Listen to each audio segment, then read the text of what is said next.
আসসালামু আলাইকুম। শুটকি পছন্দ করেন? শুটকি পছন্দ করলে এই রেসিপিটা অবশ্যই ট্রাই করে দেখবেন। আশা করি ভালো লাগবে।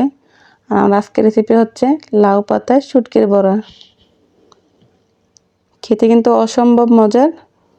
তো চলুন দেখে নিই আজকের রেসিপিটি। এখানে আমি চেপা শুটকি, আসলে এটা এক এক জায়গায় এক এক নাম বলে। যেখানে শুটকি নেওয়া যাবে সমস্যা নেই। চেপা আবার কথা বলে বাঁশপাতা শুটকি। তো যাই হোক, নিলাম আমি 4-5টা। আর এটাতে শুকনো মরিচ ভিজিয়ে রাখছি আগে আধা ঘন্টার মতো। এটা কোনো ঝাল নাই, ভয় পাওয়ার কিছু নেই, অত ঝাল না এখানের মরিচটা। তো এটাকে আমি ব্লেন্ড করে নেব। ব্লেন্ড করে নিলে বা পাটায় পিষলে সুবিধা হচ্ছে কাটা কাটা থাকে যে ওটা থাকবে না, কোনো ভয় নেই, নির্ভয়ে খেতে পারবেন। শুটকি এবং শুকনো মরিচ যেটা ভিজিয়ে রাখছি ওটা, আর 3-4 কোয়া রসুন একসাথে এটাকে ব্লেন্ড করে নিচ্ছি। ব্লেন্ড করো, পাটায় পিষে যে যেভাবে পারেন সেভাবে করবেন। এই যে আমারটা ব্লেন্ড হয়ে গেছে।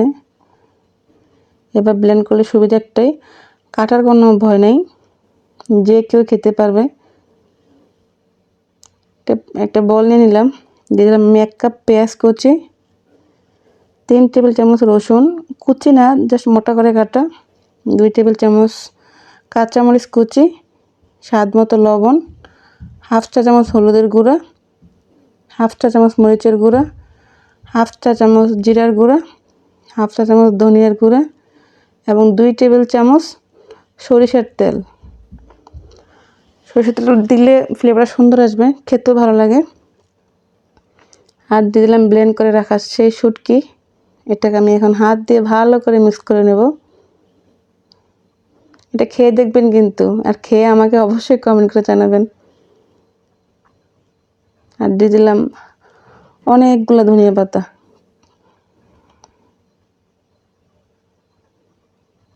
এখানে মরিচটা যদি ঝাল হয় আপনাদের আরও কমিয়ে দিবেন, মরিচটা ঝাল ছিল না, এই জন্য কম এতগুলো দেওয়া লাগছে আর কি আমার। আর এখানে নিলাম লাউ পাতা, একদম ধুয়ে ফ্রেশ করে নিয়েছি। দিয়ে দেবো 1 চা চামচ শুটকির সেই মিশ্রণটা। এটাকে ইচ্ছা মতো যা যেভাবে সুবিধা সেভাবে এটাকে ফোল্ড করে নেবেন, যেন খুলে না আসে। আচ্ছা, ওটা ফলো রাখলেই হবে। এই তো আমার ফোল্ড করা হয়ে গেছে। একটা আমি প্যানে বিছিয়ে দিলাম। আবার দেখাচ্ছে, আসলে যার যা সুবিধা মতো সে ফোল্ড করবে। এটা তো আমার মতো করে আমি করতেছি, আপনাদের মতো করে আপনারা করবেন। মানে একটা খেয়াল রাখতে হবে যেন খুলে না আসে।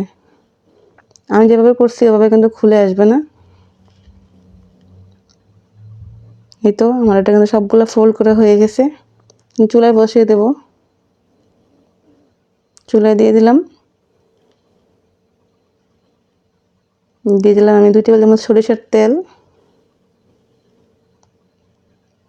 আর সামান্য একটু লবণ। লবণ দেওয়ার কারণ হচ্ছে যে লাউ পাতাটা তো আমি সিদ্ধ করে নিই আগে, টেস্ট যেন উল্টোপাল্টা না হয়, সেজন্য একটু লবণ দিয়ে দিলাম আর কি, সামান্য একদম, না দিলেও চলবে, সমস্যা নেই। এখন ঢাকনাতে ঢেকে অল্প আঁচে রান্না করব। এই তো 5 মিনিট পরে আমি উল্টিয়ে দেখি অনেক পানি চলে আসছে, ভয় পাওয়ার কিছু নেই, পানিটা এমনিতেই শুকিয়ে যাবে। আর এটা কিন্তু ফুলে উঠছে। তা আমি এই পিঠে উল্টিয়ে দিচ্ছি, দোনো পিঠে যেন ভালোভাবে হয়।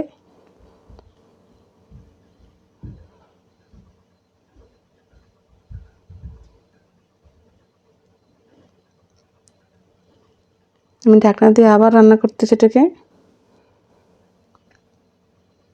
দেখতেই পাচ্ছেন লাউ পাতা কিন্তু সিদ্ধ হয়ে গেছে।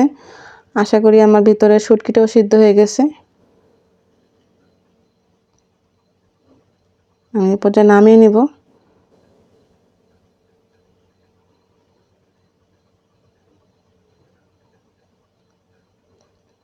এই তো আমি সার্ভ করে দিচ্ছি আমার লাউ পাতায় শুটকির বড়া।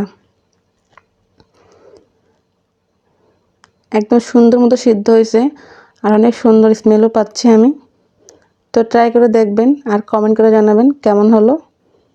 আজকের মতো এই পর্যন্তই। আসসালামু আলাইকুম।